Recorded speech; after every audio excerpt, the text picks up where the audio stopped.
I want to emphasize on the need to do stupid things, ugly things, doesn't matter how they are, cute things, just to do things that spark our creative brain or side of the brain. I think these ideas I have in my head of how art should look or how things should look and how I want to look at myself through the things that I do stop me from doing stupid things and have fun. I really had fun with this, and all the time that I was making it, here is a chewing gum, here is a button, here is a tortoise, whatever, a leaf I found in the park. All the time that I was creating it, I was thinking, this is really ugly. No, this is really ugly. No, I can make it a bit uglier and I can have a bit more fun. But at the same time, I was like, this is not at all like the image I have in my head of how I should behave creatively. So it was good to do and good to challenge the brain.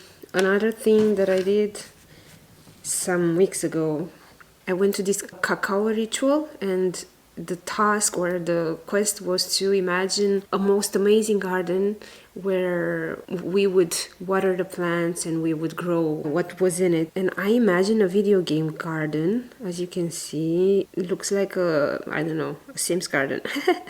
And then I took a photo of it, and I will do a meta collage with the drawing and the photo in it. And I also have here, it's a little tortoise. I also draw it like this, do something with it. I don't know what I'm gonna do with it, but it's there. If I were to do something and present it to the world, it would be something very smooth, very minimalist. That was in my head, at least, before I started doing this one. Yeah, and I also started another one, which is even uglier. I like the color. It's the same color on this instruction from an eye medicine. And it had the same color as the chewing gum. And I wanted to glue here this. And I also had a corner of a card that I cut, of course, with other improvements. But the glue wasn't good enough. I need super glue. Apart from playing with this ugly but well-needed collage, I figured it out that I don't want to present myself as this perfect instance of life. Everything has to be very refined, everything has to be very thorough. Things that I read, they have to be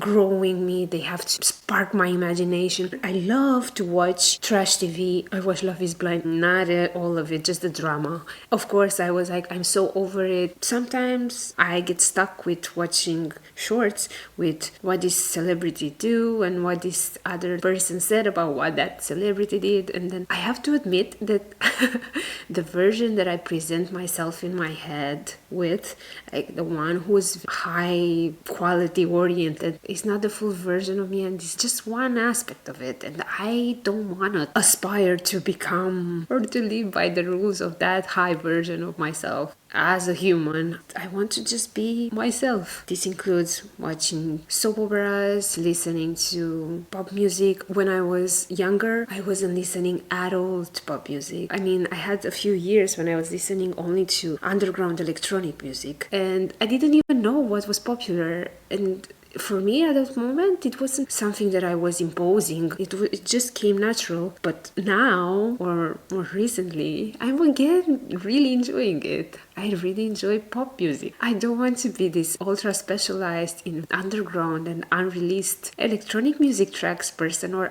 even with my favorite artist is Queen, even with rock music. I'm just gonna stick to Queen, to the Beatles, and to the ones that I really like and that proved themselves many years ago. And I'm not listening to rock music that's popular nowadays. I don't even know if it's popular anymore. Is rock music popular? Either way, all these things considered, I have a really kitschy part in me that is playful and is messy, and I show it off a bit in the way that I dress, in the way that I present myself to some people that I trust, but I keep it hidden from the public, so to speak. I'm not catering to any male gaze, artist gaze. I'm just done with wanting to be one version of myself. There are many stories in one person, and I will buy kitschy clothes. I don't buy many clothes. I had this rule with just buying 1-2 articles per season if I really like them and if I needed them. But I was also dressing like a communist. I was wearing black and gray for a few years, and I am out of that, I want to wear colors. Of course, this is black, and I still have black things that I think are sleek and look pretty cool and neat. But apart from that cool version of myself, I would go for kitsch. I was also watching this series of videos with men repellent outfits, and I was finding them very cool and hot. I really like wearing hot stuff and classy stuff. I don't want to put any limit to anything that I'm doing. Even in the way I'm decorating my space, I bought a lot of pink stuff lately. I bought a pink box with flowers and a pink tiny vase with flowers on it. A vase with flowers for flowers. Ah, yes, it's here.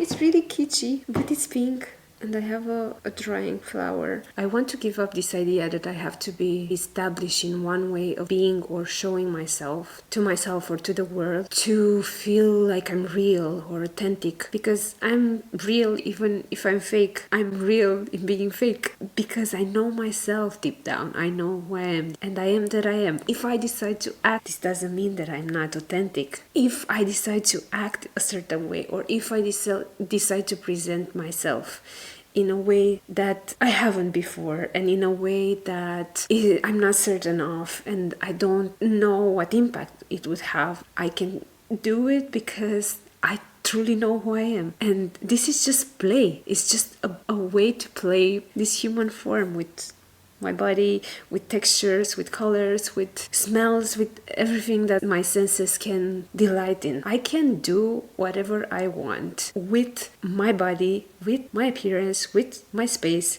with the way I interact with people. Maybe I will start changing my voice as well. It looks very weird when I hear celebrities. There are a few celebrities that change their voice through the years. And when they did that, I was thinking they are so fake. If you change your voice, it means that you are certainly a manipulator. But I might try to do that as well. I think this is the thing that I changed the least, my voice. And I will look for some courses to just present myself differently. Next time I will speak like this.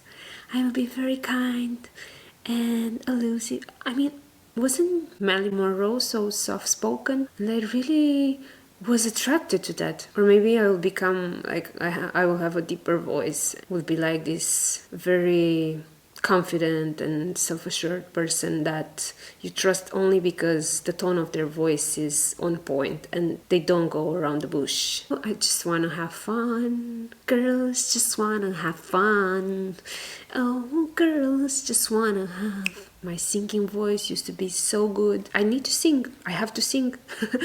It's so cool to use your voice. I was once to a kirtan and it was a bit ridiculous. It was happening here in Berlin. I went with my friend and we were sitting somewhere in the back and there was this guy dressed like Jesus and making a little bit the fun of this kind of setting, and it wasn't at all a spiritual experience, but just the fact that I was using my voice with at least 40 people, with all of those people in the room at the same time, and I was hearing the power of my voice and the power of our voices together made that experience so relevant to just realizing that I'm not using my voice enough. I was always preferring to, if I had something important to say, to text, avoiding the emotion that can come up in my voice. Because I can feel very rational in my head, but sometimes my voice betrays me. And with the kirtan, it was so funny to hear myself doing all of those sounds like, it wasn't like this. I recommend to anyone to go to a kirtan or to go to a choir or to just sing out loud in the shower or somewhere, because it makes you comfortable with hearing yourself. Also, when you speak to others, it makes you, if you're not already overconfident with hearing yourself speak, which I was not and I'm not still. Even when I'm saying a story, if I have something funny to say or I don't know, a short story, I try to make it as short as possible. Because I don't want the length of it or the length of my voice to become, boring. Wow, I just realized this. So yes, singing and changing the voice can be also part of being the whole version of yourself, or whatever version of yourself you want to be. I want to be all the versions of myself that I want to be, and I will do it.